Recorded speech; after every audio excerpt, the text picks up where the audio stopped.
Trump has barely been back in office a week, and Republicans are already salivating over cutting taxes for the wealthy. After months of swearing up and down that they were focused on lowering the price of eggs, the price of groceries, the price of gas, the price of insurance.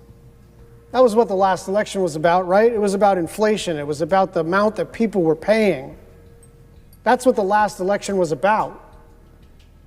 Interestingly, the very first thing that Donald Trump and the Republicans have decided to do is to cut taxes for billionaire corporations. And they're going to pay for it by ripping off working Americans. You, of course, remember that Trump's campaign largely focused on the price of everyday goods, the price of gas, utility bills, the cost of living, and there were legitimate concerns. Despite Democrats' best efforts to assuage them, there were legitimate concerns among working people in this country that the cost of living was getting out of control. Trump promised he would deliver. He said he would lower costs. He never said how he would do it, but he said he would do it. And that was enough for millions of people to vote for him. Now, that might sound like a political talking point. It sounds too convenient, too absurd. How can you spend 4 years pounding on the party in power about how much people are getting hit in the pocketbook? And they were. And they were. The price of eggs, the price of utilities, the price of gasoline, still in Hawaii around $4.59 a gallon. People still paying too much. And yet the first order of business is not to do anything about that. It's not to do anything about that.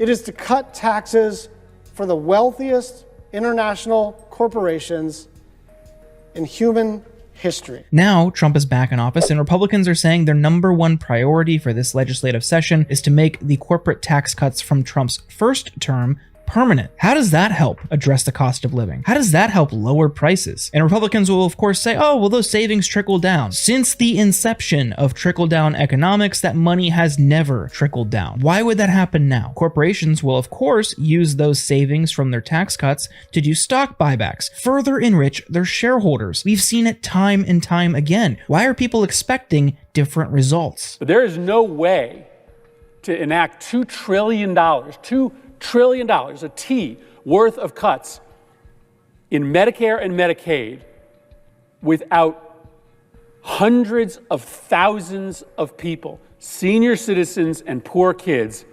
losing access to care. You are literally, this is not hyperbole, $2 trillion worth of cuts means that nursing homes shut down. People are put out on the streets. It means that poor kids don't get access to mental health services. And so what happened 8 years ago was cruel.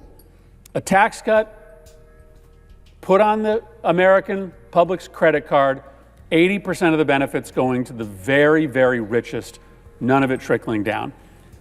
This version that Republicans are talking about passing in a matter of weeks is even more cruel because it is the same balance, the benefit going to the very, very wealthy, President-elect Trump's friends who pay to get in and out of Mar-a-Lago, but financed immediately by cuts that are going to be devastating. But with these tax cuts, you need to figure out what other cuts you can make up for that lost tax revenue. And that, my friends, is coming on the backs of working people. They're going to come after Medicare and Medicaid. They're going to come after food stamps. They're going to eliminate tax credits for working people, for families that are struggling to feed their kids. Millions of Americans will bear the brunt of these corporate tax cuts, and they're ultimately doing it at the behest of the wealthy. They're billionaire donors, and as Jamie Raskin describes, the cyber barons who have concentrated so much wealth that they effectively run the government now. We've got this tremendous concentration of economic power as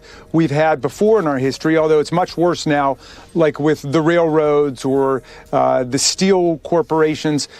This is massive. This is conglomerates of economic wealth that dwarf anything that has come before. And these cyber barons have decided to to move right into government and to have a merger of economic and political power. When you have tech companies that have built up their power and reach and scale to the point where they are super monopolies, it's almost impossible to regulate them. They're telling the government what they should do, not the other way around. If history is any indication, now is a moment ripe for the rebirth of a populist, progressive, antitrust, anti-monopoly movement. And the antitrust and anti-monopoly forces have always understood that economic concentration is bad for consumers, it's bad for workers, and it's bad for the democracy itself, as you get these cyber kings, in this case today, trying to dictate to everybody else what public policy is going to be. So when you have every major tech CEO at your inauguration and you're surrounded by multi-billionaires, it's clear who's calling the shots. It's not the voters, it's not the working people, it's the ultra wealthy. But the thing is, people should not be discouraged. It's an uphill task for sure, but what Raskin says here is very important. It's going to take a populist, progressive, and anti-monopoly movement to fight back. And right now is the perfect time to create one. This is something that resonates on every part of the political spectrum. If you ask the average person how they feel about Congress, how they feel about Washington, and whether or not it works for them, they'll say no. They have no faith in institutions, they have no faith in our government, and they certainly see a problem with corrupt politicians. So Democrats would be smart to use this moment right now, this opportunity that Trump and Republicans are giving them, to single out